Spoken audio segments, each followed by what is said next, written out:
Hello everyone, welcome to Raksha knowledge channel. अगर आप किसी भी कम्पिटिटिव एग्जाम की प्रिपरेशन कर रहे हैं तो ये वीडियो आपके लिए बहुत ज़्यादा इंपॉर्टेंट होने वाला है। आज हम गुलाम वंश से संबंधित जितने भी इंपॉर्टेंट फैक्ट होंगे उनको यहाँ पर पढ़ेंगे, जो आपके एग्जाम की पॉइंट ऑफ व्यू से वेरी वेरी इंपॉर्टेंट है। तो देखते हैं सल्तनत काल गुलाम वंश। गुलाम वंश की स्थापना भारत में 1206 ईस्वी में कुतुबुद्दीन ऐबक द्वारा की गई थी। कौन था ये कुतुबुद्दीन ऐबक? तो मोहम्मद गोरी का गुलाम था कुतुबुद्दीन ऐबक। गोरी वापस लौट गया था, लेकिन जो उसके गुलाम थे उन्हें भारत पर शासन करने के लिए छोड़ गया था। गोरी का गुलाम था Qutubuddin Aibak. Very very important है। कुतुबुद्दीन ऐबक की ने अपनी राजधानी किसे बनाया था? तो लाहौर को अपनी राजधानी बनाया था। कुतुब मीनार का निर्माण दिल्ली में स्थित है। कुतुब मीनार, इसका निर्माण भी कुतुबुद्दीन ऐबक ने ही किया था।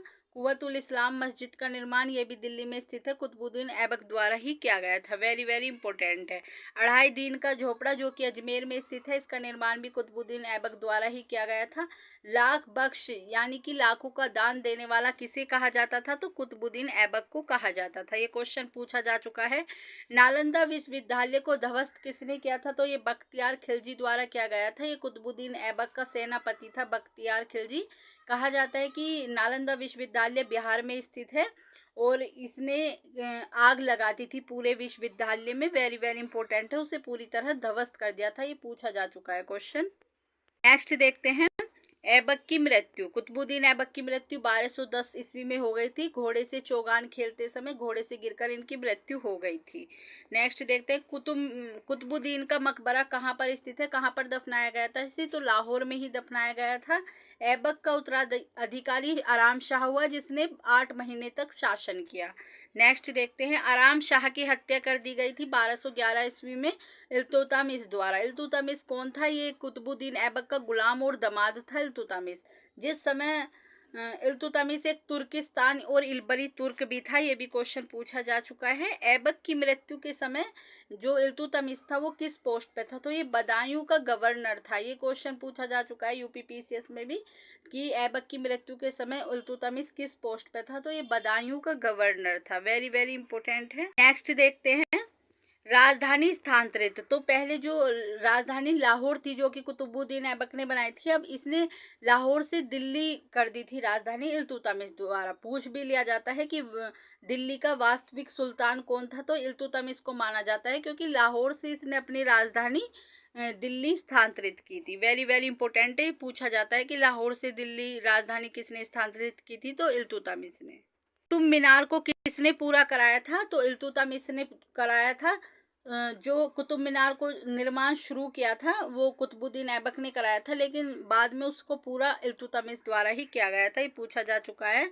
मुद्रा जारी की थी इल्तुतमिश ने। चांदी को टका, चांदी के सिक्के को टका कहा जाता था और तांबे को जीतल कहा जाता था। जो तांबे के सिक्के होते हैं, ये पूछ लिया जाता है कि चांदी का टका और तांबे की जीतल नामक मुद्रा किसने जारी की थी? तो इल्तुतमिश द्वारा जारी की गई थी।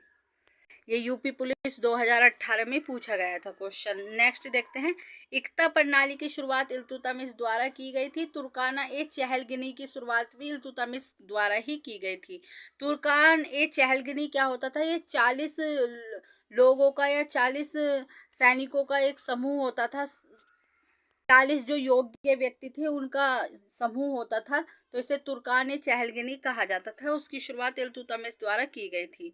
सर्वप्रथम दिल्ली के अमीरों का दमन किसने किया था? तो इल्तुतमिश द्वारा ही किया गया था सर्वप्रथम दिल्ली के अमीरों का दमन। सुल्तान के पद की स्वीकृति इल्तुतमिश को किसने दी थी? तो बगदाद के खलीफा द्वारा दी गई थी सुल्तान के पद की स्वीकृति। ये पहला सुल्तान था जिसको ये स्वीकृति मिली थी, तो इल्तुतमिश था। वेरी वेरी इंपॉर्टेंट है।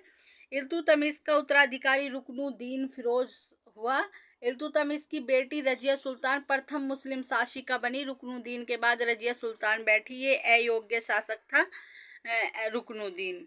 नेक्स्ट देखते हैं रजिया जो है ये चोगा यानी कि मुंह पर जो बांध कर आती थी फेस पर, उसको चोगा कहा जाता था। काबा लपेट कर आती थी। और कुल्हा कुल्हा टोपी को कहा जाता था। टोपी पहनकर राज दरबार में उपस्थित होती थी। पर्दे प्रथा में नहीं आती थी, पर्दा में नहीं आती थी। काबा और टोपी पहनकर आती थी दरबार में। वेरी वेरी इंपॉर्टेंट है। नेक्स्ट देखते हैं अमीर ए अखूर। ये क्या था? अमीर ए अखूर ये घोड़े का सरदार था। इसको नियुक्त किया था रजिया ने। इसका नाम क्या था? मलिक जमालुद्दीन याकूत। इसको घोड़े का सरदार नियुक्त किया था रजिया ने अपने दरबार में, पूछा जाता है। रजिया की शादी किससे हुई थी? तो अल्तुनिया से हुई थी रजिया सुल्तान की शादी। रजिया की हत्या 13 अक्टूबर 1240 ईस्वी में कर दी गई थी डाकुओं द्वारा। ये पूछा जाता है कि रजिया की हत्या कब हुई थी। वेरी वेरी इंपॉर्टेंट है। दिल्ली की गद्दी पर मुइजुद्दीन बहराम शाह बैठा। नेक्स्ट देखते हैं, बहराम शाह की हत्या 1242 ईस्वी में कर दी गई। अलाउद्दीन मसूद शाह गद्दी पर बैठा 1242 ईस्वी में। नेक्स्ट देखते हैं, अलाउद्दीन मसूद शाह को सुल्तान के पद से हटाकर किसके द्वारा हटाया गया था? एक षड्यंत्र किया गया था बलबन के द्वारा, जिसके कारण से अलाउद्दीन मसूद शाह को सुल्तान की पद से हटा दिया गया था। और किसे गद्दी पर बिठा दिया गया था? नसरुद्दीन महमूद सुल्तान बना दिया गया। जो एक नसरुद्दीन महमूद था उसको सुल्तान बना दिया गया था बलबन के षड्यंत्र के द्वारा।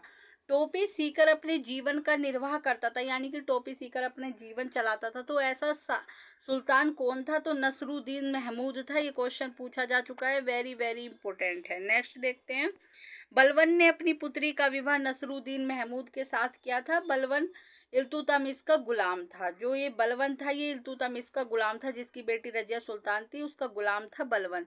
वास्तविक नाम इसका बहाउद्दीन था। ये पूछा जा चुका है क्वेश्चन कि बलबन का वास्तविक नाम क्या था? तो बहाउद्दीन था। नेक्स्ट देखते हैं, तुर्काना ए चहलगिनी जो कि इल्तुतमिश ने शुरू किया था। तुर्कान ए 40 सरदारों का जो समूह था, 40 योग्य व्यक्तियों का जो समूह था तुर्कान ए चहलगिनी, इसको जो विनाश है वो किसने किया था? बलबन ने। ये पूछा जा चुका है क्वेश्चन। बलबन गयासुद्दीन बलबन के नाम से गद्दी पर बैठा दिल्ली की, और इसने मंगोलों को जो आक्रमण कर रहे थे उस समय भारत पर मंगोल आक्रमण कर रहे थे, तो उससे दिल्ली की रक्षा की थी बलबन ने। ये क्वेश्चन पूछा जाता है, वेरी वेरी इंपॉर्टेंट है। सिजदा और पेबोस प्रथा की शुरुआत भी बलबन द्वारा ही की गई थी। नेक्स्ट देखते हैं, नवरोज उत्सव। नवरोज उत्सव जो कि पारसी रीति रिवाजों पर आधारित उत्सव था। नवरोज उत्सव, इसकी शुरुआत भी बलबन द्वारा की गई थी। पूछा जाता है कि नवरोज किसका त्योहार है? तो ये पारसियों का त्योहार है नवरोज, ना कि मुसलमानों का। लौह रक्त नीति किससे संबंधित है? बलबन से संबंधित है। लौह रक्त नीति की शुरुआत भी बलबन द्वारा की गई थी। बलबन की उपाधि, बलबन ने कौन सी उपाधि धारण की थी? तो उलुग खां की उपाधि धारण की थी। किसने दी थी इसको ये उपाधि? नसरुद्दीन महमूद द्वारा इसको ये उपाधि दी गई थी उलुग खां की बलबन को। वेरी वेरी इंपॉर्टेंट है। बलबन के दरबार के प्रसिद्ध कवि अमीर खुसरो और अमीर हसन थे। बलबन के दरबार के प्रसिद्ध कवि। गुलाम वंश का अंतिम शासक कौन था? तो शम्मुद्दीन कैमुर्स था गुलाम वंश का अंतिम शासक। कई बार क्वेश्चन पूछा जा चुका है, वेरी वेरी इंपॉर्टेंट है। ये हमारा पूरा कंप्लीट गुलाम वंश हो गया है। इससे संबंधित जो भी क्वेश्चन पूछे जाएंगे इससे ही आपके एग्जाम में देखने को मिल जाएंगे आपको। अगर आपको क्वेश्चन का लेवल अच्छा लगा हो तो चैनल को सब्सक्राइब, वीडियो को लाइक एंड शेयर करें। Thank you so much.